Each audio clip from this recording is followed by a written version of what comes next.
Assalamu alaikum warahmatullahi wabarakatuh. Kwa furaha kubwa kabisa nipende kukukaribisha ewe mtazamaji au mfuatiliaji wa podcast hii mpya kabisa, ikiwa leo ni session yetu ya pili, lakini itakuwa ni episode ya kwanza baada ya episode ya utangulizi, ambapo tulipata nafasi ya weza kupitia topic zote au mada zote ambazo tulikuwa tumedhamiria kuzikava, lakini leo hii ni mahsusi kabisa kwa ajili ya kuanza episode ya kwanza yenye mada au title Purpose of Human Existence, au dhumuni la uwepo wa mwanadamu, na hapa tunalenga ni uwepo wa mwanadamu duniani. Kwa faida tu kidogo kwa yule ambaye labda alikuwa amekosa utambulisho wa hii podcast au utangulizi, introduction ya mwanzo kabisa, ambayo ni session ya kwanza. Kwa majina naitwa Selemani Jonathan Ruoga, ambaye ni host wako wa hii podcast. Kwa hiyo bila kupoteza muda, naomba niweze kuanza mada husika ambayo imenileta hapa mbele yenu leo. Hii mada kama nilivyotambulisha mara ya kwanza, ya dhumuni la uwepo wa mwanadamu duniani, nililenga kuwa ni mada ya kwanza kwa sababu ni mada ya msingi, nikimaanisha kwamba kama tusipoweza kujua dhumuni au lengo la uwepo wa mwanadamu duniani, yawezekana hata mada zangu zinazofuatia zikakosa mashiko. Ndio. Kwa hiyo kwenye kuiendea hii mada tutaangalia concept tofauti tofauti za kidini, lakini pia wasioamini dini kwa maana ya atheist. Ndio. Na tutaangalia pia kwenye dini, tutaangalia dini tofauti tofauti kama Uislamu, Kristo, Ubudha, Uyahudi kwa maana ya Judaism, na kwa uchache pia labda Hinduism kwa maana ya Uhindu. Kwa hiyo bila kupoteza muda, naomba nianze kutumia kwanza concept ya dini ya Uislamu, kuweza kuelezea wao, je, wanatafsiri vipi au Waislamu tunatafsiri vipi lengo la uwepo wa mwanadamu duniani. Katika Uislamu, katika kitabu tukufu cha Quran, Suratu Ad-Dhariyat, ambayo ni sura ya 51, katika aya ya 56 au verse ya 56 inasema hivi. Nitaisoma kwa Kiarabu afu nitaitafsiri kwa Kiswahili na kuisherehesha kidogo. Wama khalaqtu aljinna wal insa illa liyabudun, ikimaanisha ya kwamba, au Mwenyezi Mungu akisema katika Qur'an ya kwamba hatukuwaumba majini na wanadamu ila wapate kuniabudia. Yaani Mwenyezi Mungu hakuumba majini na sisi wanadamu ila tupate kumwabudia. Kuna key concept hapa, labda kidogo ni tafsiri. Ibada, kuabudu. Nini maana ya ibada? Ibada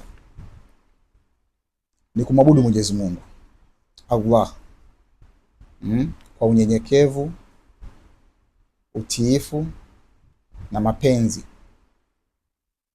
kwa kufanya yale aliyoyaamrisha na kuacha yale aliyoyakataza.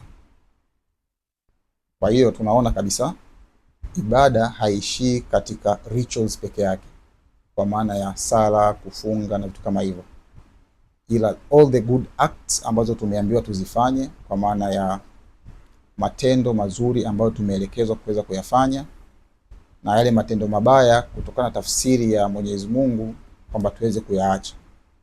Na kwenye kuyaendea haya ndio kwenye kumwabudu Mwenyezi Mungu. Sitakaa sana kwa upande wa Uislamu kuweza kuelezea hii, kwa maana ya kwamba kubaki katika hii concept moja kwa ajili tu ya sake ya muda, inabidi niende katika aspect nyingine. Na kabla hata sijaenda kwa upande wa Ukristo, Uhindu na Ubudha. Naomba pia kwa uchache tuwaangalie watu ambao hawaamini dini, kwa maana ya atheist. Nao pia wanapatwa na msukumo wa kutafuta search for meaning, au utafutaji wa maana ya mwanadamu kuwepo duniani.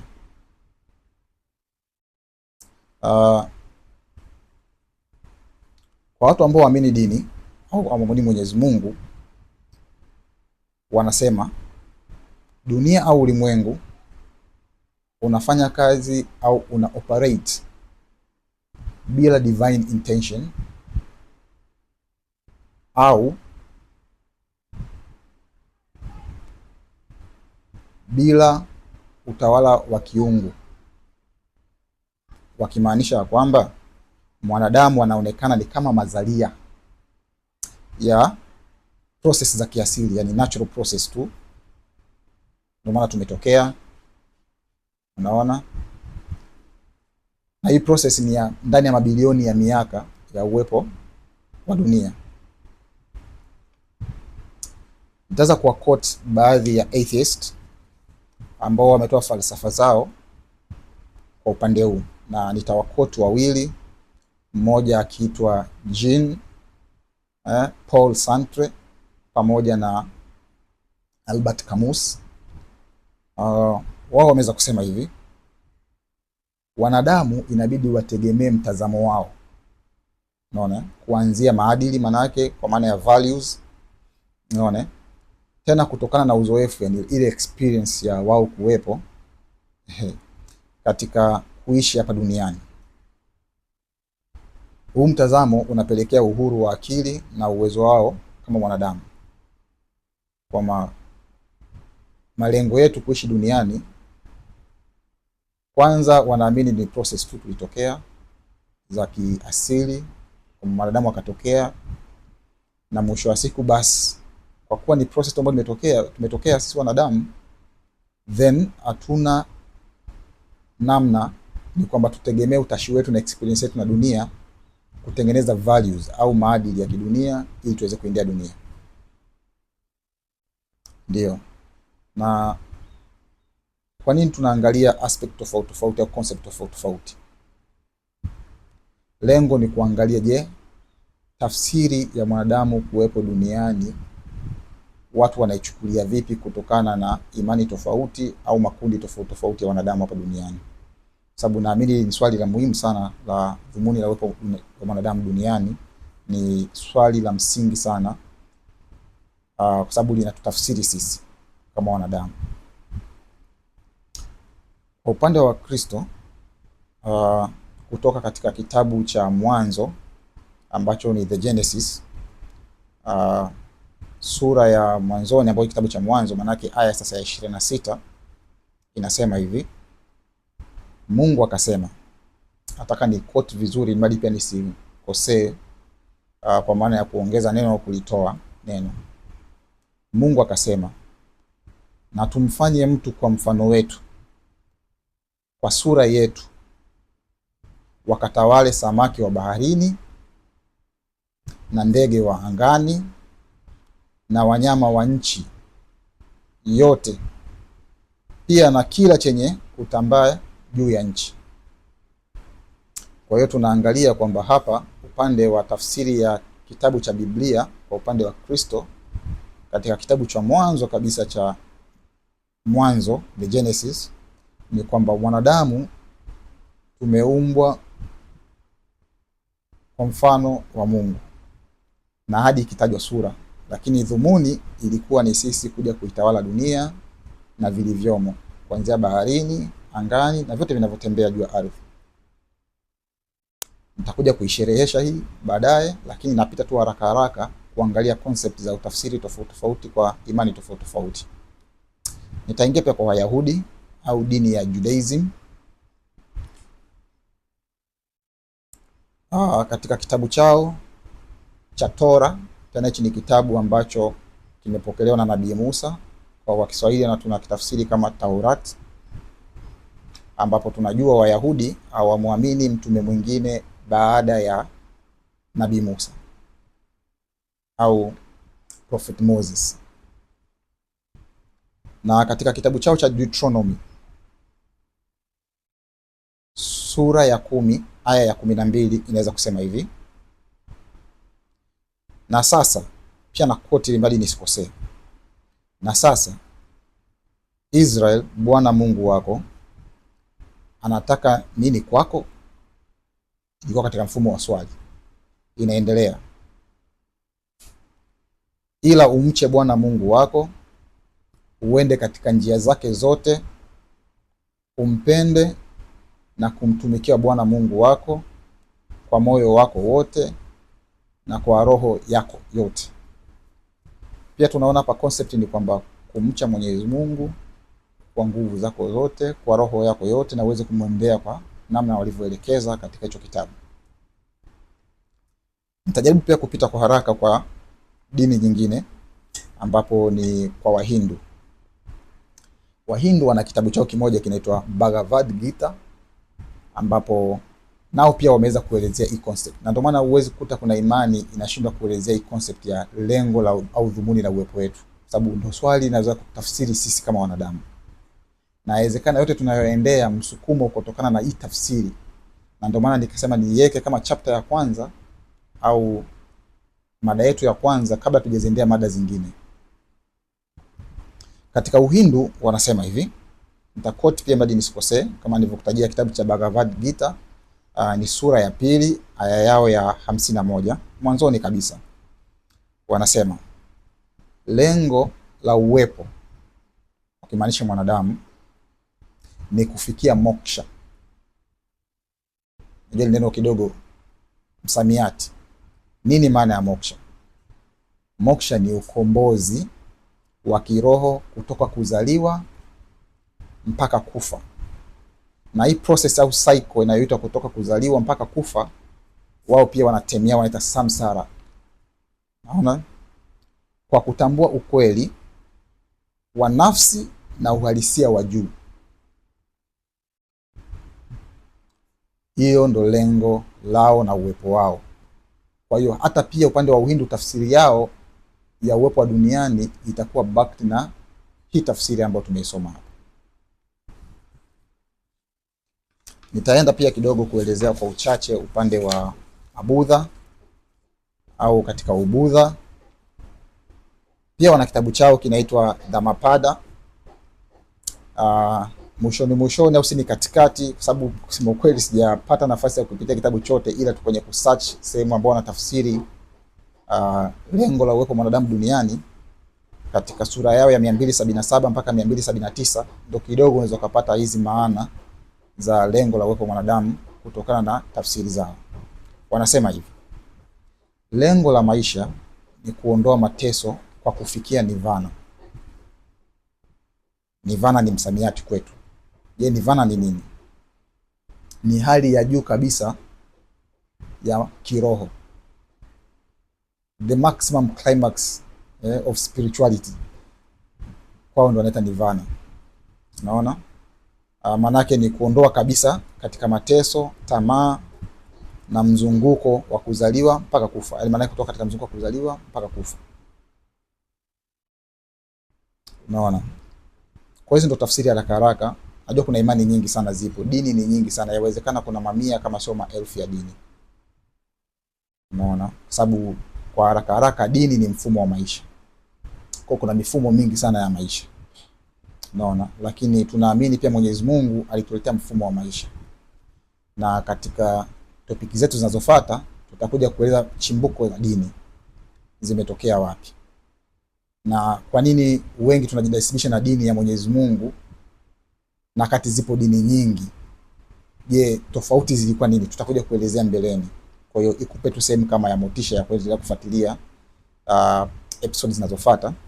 Lakini kwenye kuendelea kulisherehesha hili kiuhalisia nitategemea wisdom au hekima ya dini ya Uislamu.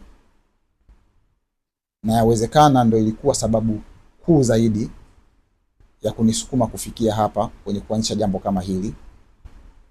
Sababu kuna wisdom ambayo tunaipata katika mafundisho au kwenye Quran, na nikasema ni vyema pia kuweza kuyashare kwa uchache sababu naamini mwanadamu hakuna nafasi utafikia useme kwamba una elimu ya kutosha. Kwa hiyo kwa uchache ambao mtu umekadiriwa na Mwenyezi Mungu, basi sio vibaya pia kama wanadamu kuweza kufikishana taarifa au ujumbe ambao tumeweza kuupata, na ndipo pia tunapata ukamilifu wetu na kutimiza pia jukumu mojawapo la malengo ya sisi kuwepo duniani, sababu matendo yote mema ni sehemu ya ibada kama tulivyoona kwenye tafsiri ya upande wa Uislamu.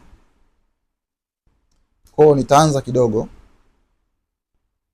na story au kuelezea mwanadamu kama kiumbe cha mwisho,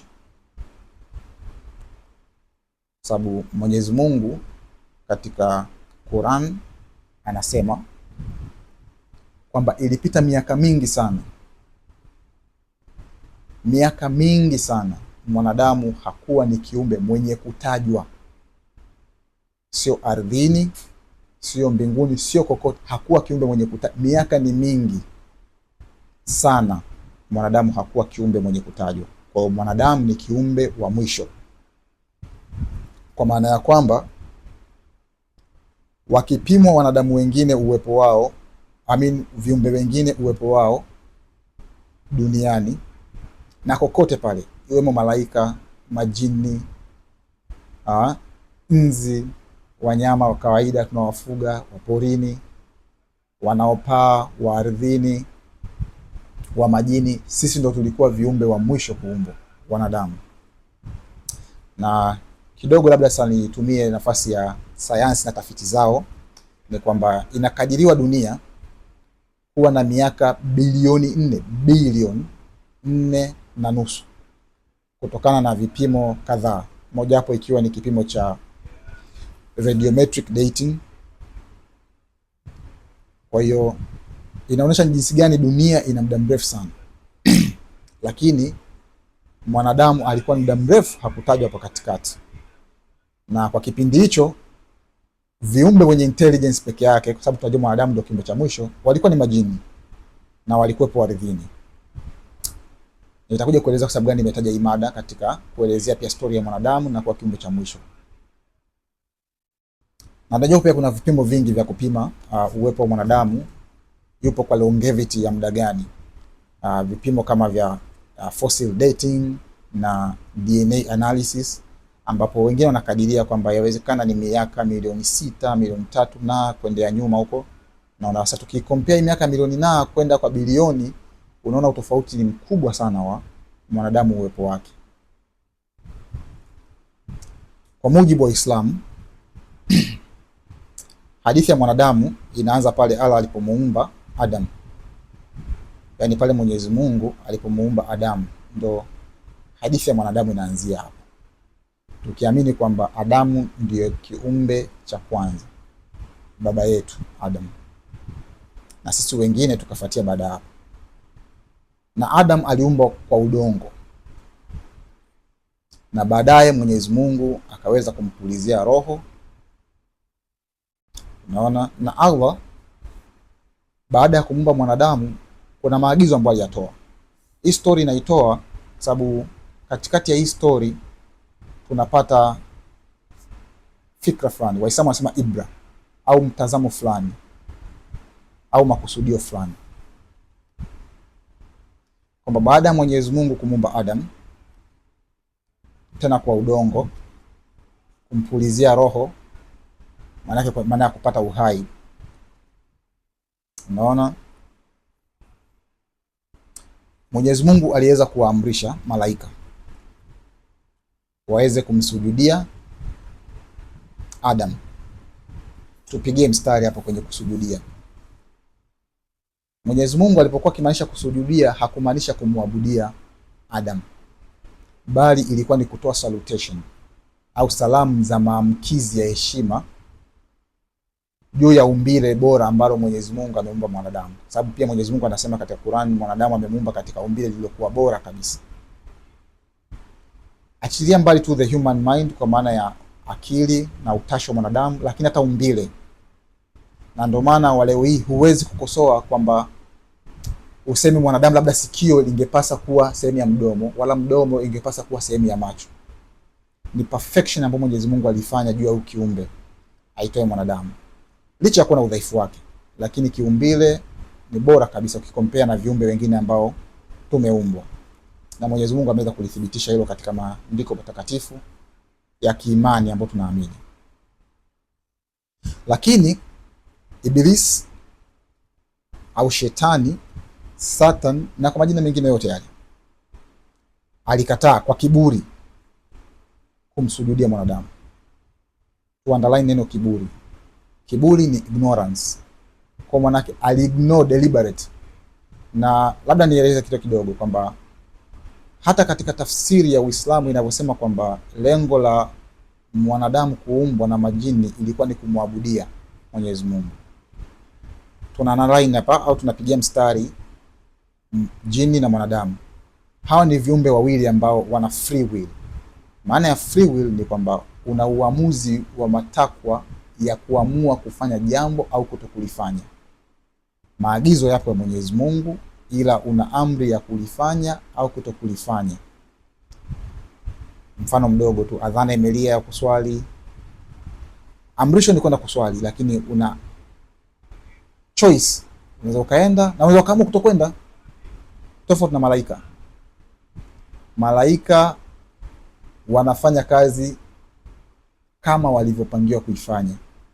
Hawezi kuweka objection kwamba na mitazamo bima na naamua nisifanye.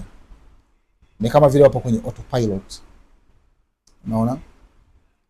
Kwa hiyo kwa kiburi cha shetani alikataa kumsujudia mwanadamu ambaye ni Nabii Adam, baba yetu, kwa free will aliyokuwa nayo. Na ndio hapa tunatimiza kuona kwamba hichi ni kiumbe ambacho kilikuwa kina free will. Na kwa sababu gani hapa tumesema malaika, afu pia tunamtaja pia Iblis? Inawezekana tunajiuliza maswali. Historia ndogo tu naomba nielezee pia, sababu katika hizi story ndio pale tunapoendelea kupata tafsiri ya majambo, au zile tafsiri ambazo tumezielezea kwa uchache zinabidi kupata nguvu. Iblis ni jini, ana nature ya ujini ambaye ni shetani. Alikuwepo ardhini kabla mwanadamu hajaumbwa, au walikuwepo ardhini majini kabla mwanadamu hajaumbwa. Ni kwamba kuna machafuko mengi sana yalitokea katika hii dunia, ardhi hii tunayoishi. Kipindi hicho wakiwepo wenyewe peke yao majini wenye intelligence, kwa maana ya kwamba wenye utashi. Kwa hiyo walifanya vurugu nyingi, walikosea sana, sengine kama tunavyofanya sasa hivi wanadamu, au zaidi yetu sengine. Walipigana sana vita kama tunavyoona vinavyotokea kwa sasa hivi, kwamba duniani karibia kila sehemu, kila bara kuna vita, kila mwaka, karibia kila siku. Iwe Kongo kwa mifano, iwe kinachotokea sasa hivi Iran pamoja na Israel anayeungana na Marekani, Ukraine pamoja na Russia, Taiwan pamoja na China. Mifano ni mingi sana. Kwenye hili najua utachukua nafasi ya kuongea, ni mingi. Wanadamu tunakosana na bado kuna vita vidogo vidogo, kuna tofauti ndogo ndogo baina yetu katika kila nchi. Nigeria na Boko Haram, vingine ni vya kutengenezwa na tutaje kuelezea mbeleni, sababu kuna mada moja hapo ambayo tunayo ni ya vita, katika mada za mwishoni kabisa ambazo nimezipanga kuzikusudia kuziongelea katika podcast yangu. Kwa hiyo kutokana na hizi tofauti, vita vilivyokuwa vimeendelea, mwanadamu au Mwenyezi Mungu aliweza kumchukua Iblis, kipindi hicho akiitwa Azazil, na inasemekana bado alikuwa mdogo kabisa kipindi hicho, lakini alikuwa ni mfanyaji ibada mkubwa sana. Maana yake alikuwa anamwabudu Mwenyezi Mungu na akitelekeza amri ambayo tulikuwa tumeelezea mwanzoni kwamba kuumba majini na wanadamu ila kumwabudu. Kwa alikuwa kimwabudu sana. Kwa ibada yake ililinganishwa na ibada ya malaika. Na kwa uchache tu wa tafsiri au kwa maelezo ni kwamba inasemekana saa nyingine hakuna sehemu katika ardhi ambayo aliacha kusujudia. Inawezekana kuna ni kiasi gani alifanya ibada, na tukielewa kwamba majini wana lifespan tofauti na sisi wanadamu. Maisha yao ni marefu kidogo. wanakadiriwa kuisha sangeta miaka 500, 700 kutokana na wenye elimu ya haya mambo wanavyoelezea au Mwenyezi Mungu anavyotuelezea. Kwa hiyo Mwenyezi Mungu akampaza juu, akamweka kundi moja pamoja na malaika, na ndio maana hii amri ya kuweza kumsujudia mwanadamu kwenda kwa malaika ilimkuta na yeye pia by deliberate, na akakataa kwa kusema kwamba hawezi kumsujudia mwanadamu kwa kuwa ameumbwa kwa udongo, tena udongo mweusi wenye kunuka, angali yeye ameumbwa na moto. Kwa hiyo tunaona dhambi ya kwanza inayotokea ni kiburi au ignorance, ndio dhambi ya kwanza, na ndio chimbuko la madhambi mengine yote.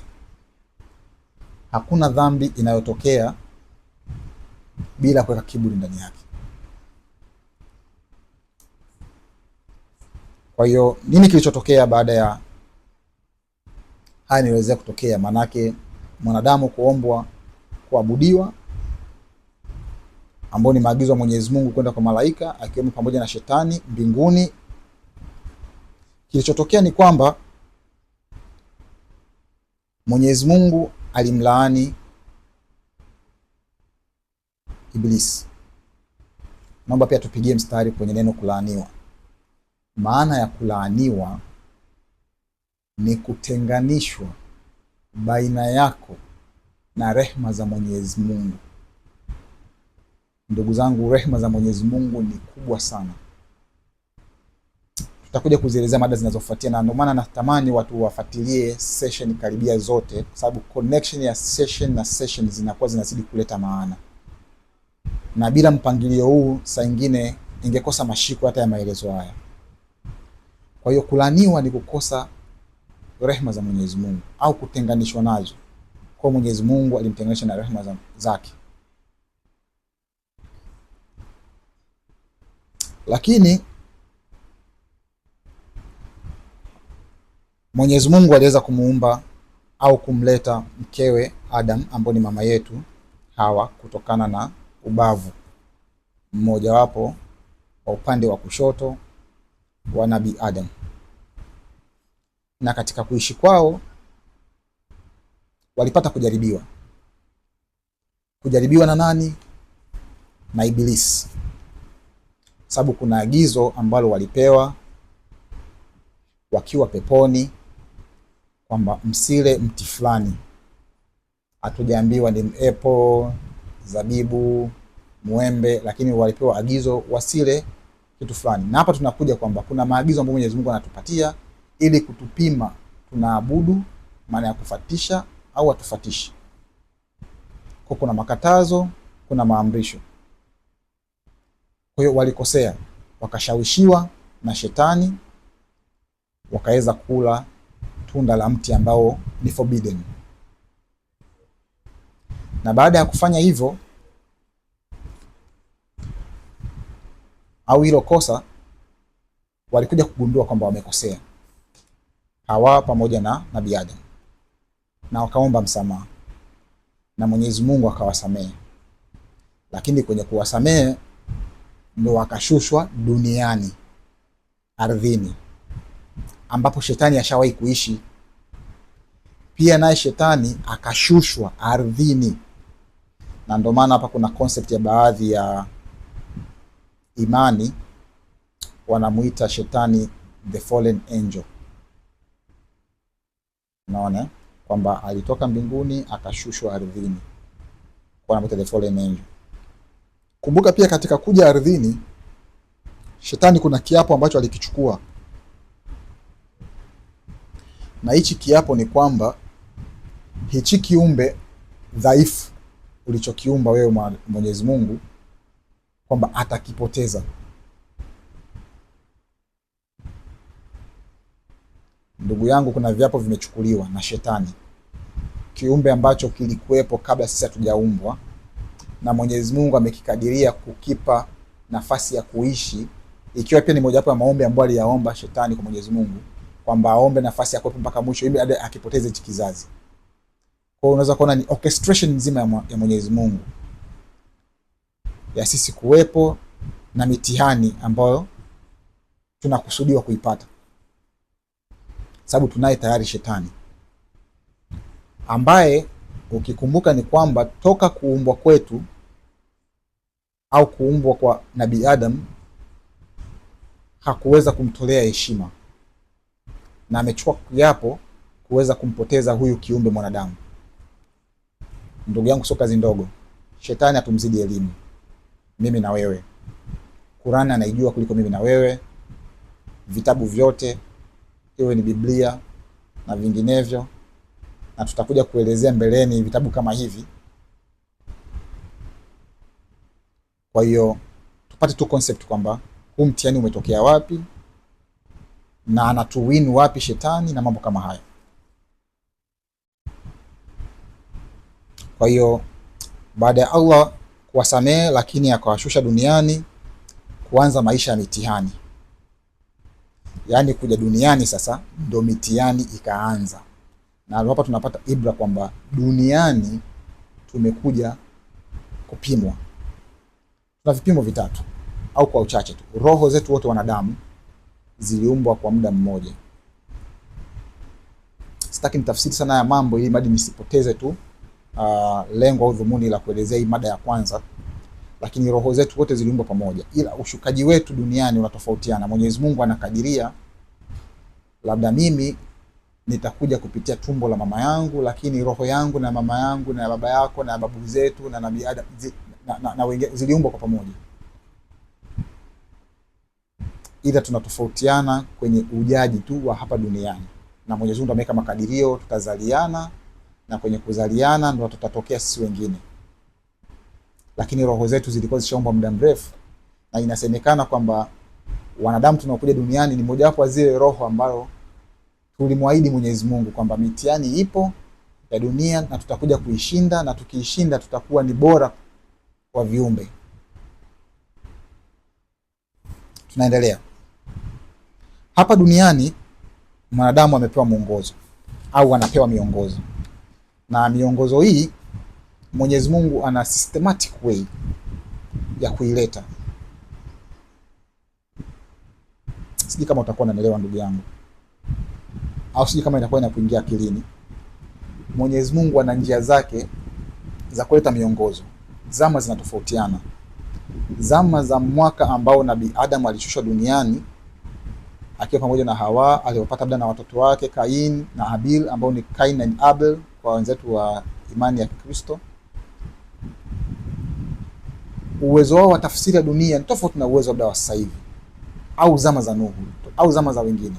Kwa Mwenyezi Mungu hata mitume kuleta miongozo ambayo itafit zama zao, nao mitume wanatokana na zama zao wao kwa kipindi hicho.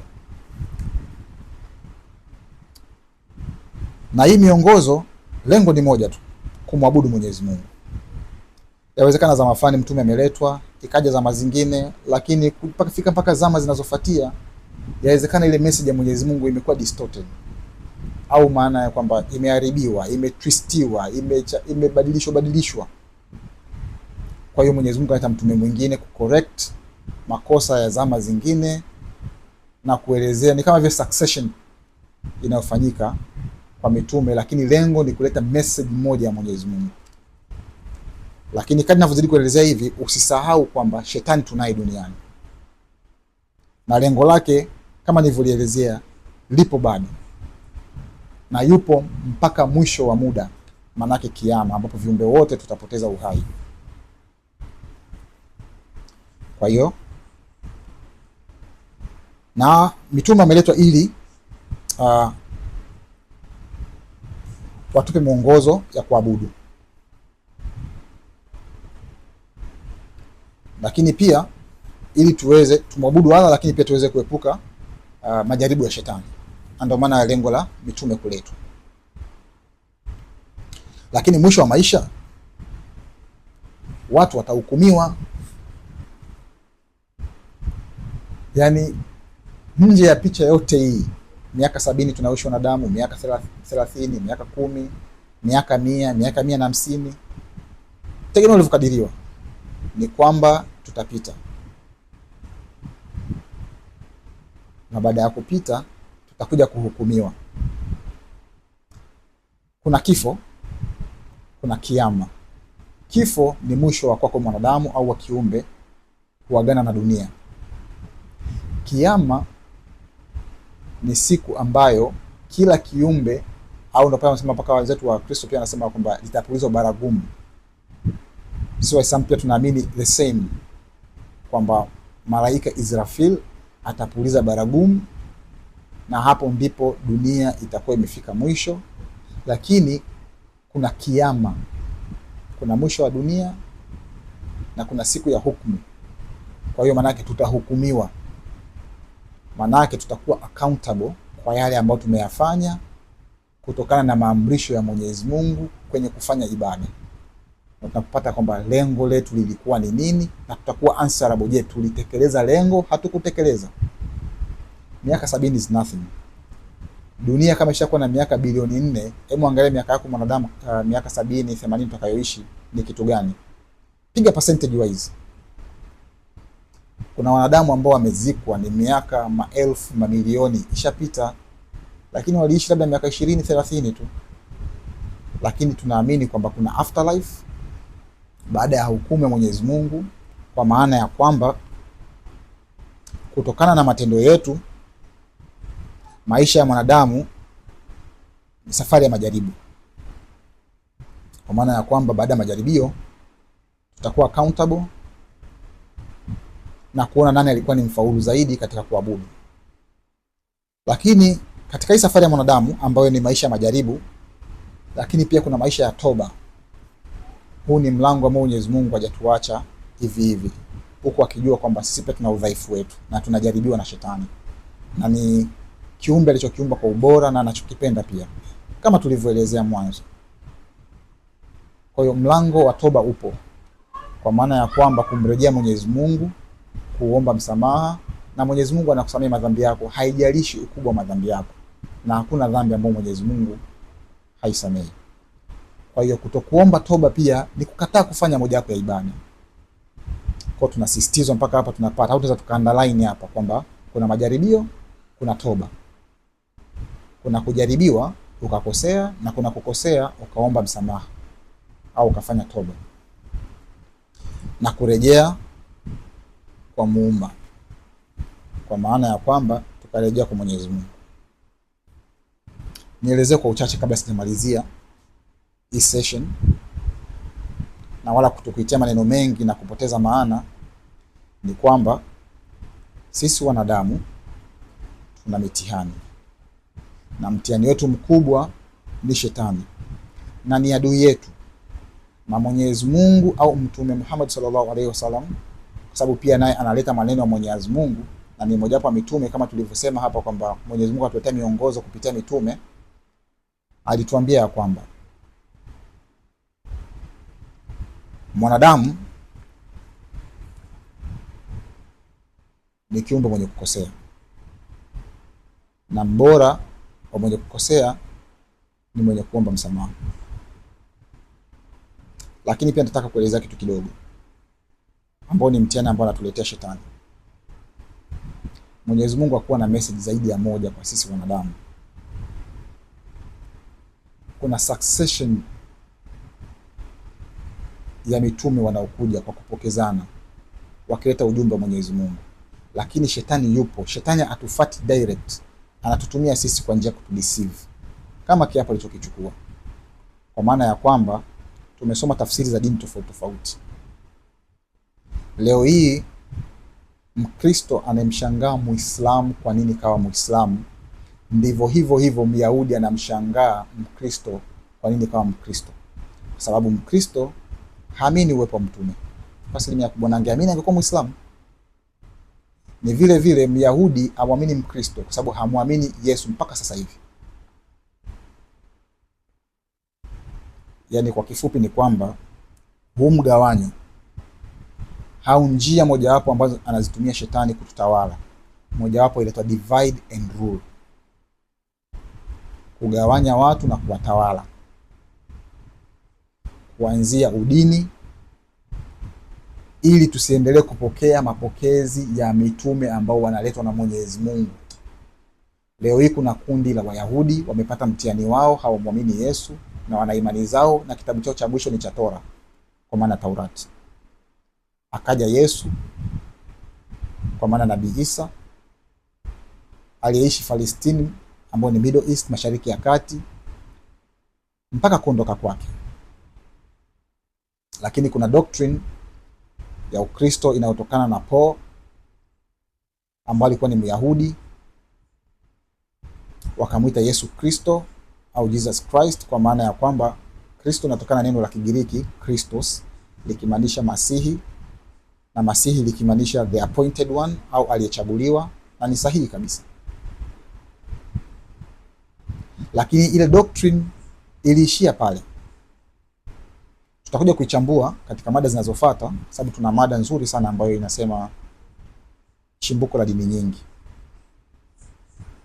Kwa hiyo Wakristo wanaishia katika doctrine ya Paul, aliandika Biblia na kumtafsiri Yesu, sababu katika safari yake, na alikuwa ni persecutor wa waamini wa Yesu kipindi cha nyuma, lakini katika safari yake huyu Saul kwenda Damascus, ambayo ni Syria ya leo hii, anasema alikutana na Yesu, alimtokea. Tena Yesu baada ya kushaondoka duniani, kwamba alimtokea, na kwenye kumtokea kuna mafundisho aliyapata, na yale mafundisho yake ndio yanatuletea Biblia za leo hii.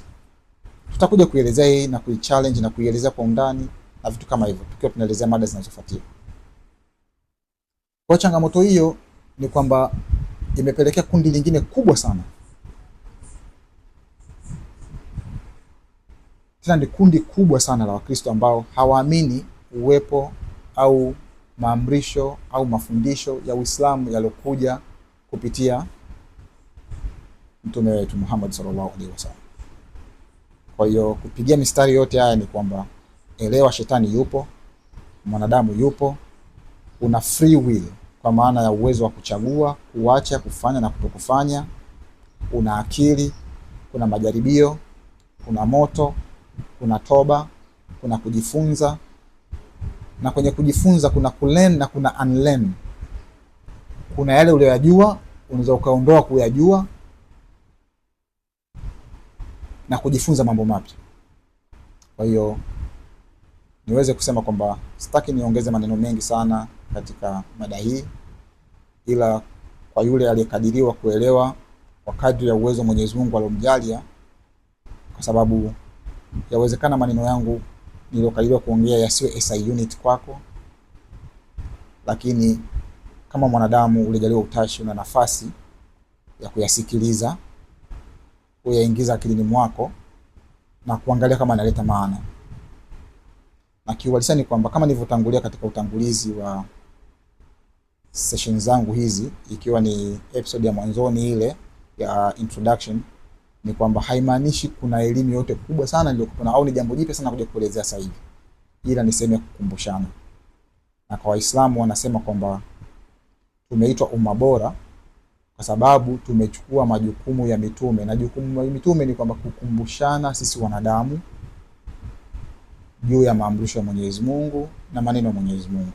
Hapo ndio maana tumeitwa umma bora, kwa sababu tunaamini hakuna mtume mwingine baada ya mtume Muhammad sallallahu alaihi wasallam, na ni kwamba revelation ya Mwenyezi Mungu kwa wanadamu au ufunuo wa Mwenyezi Mungu kwa wanadamu umetimia, na ndio maana tuko kwenye zama za mwisho, tunakaribia kiyama.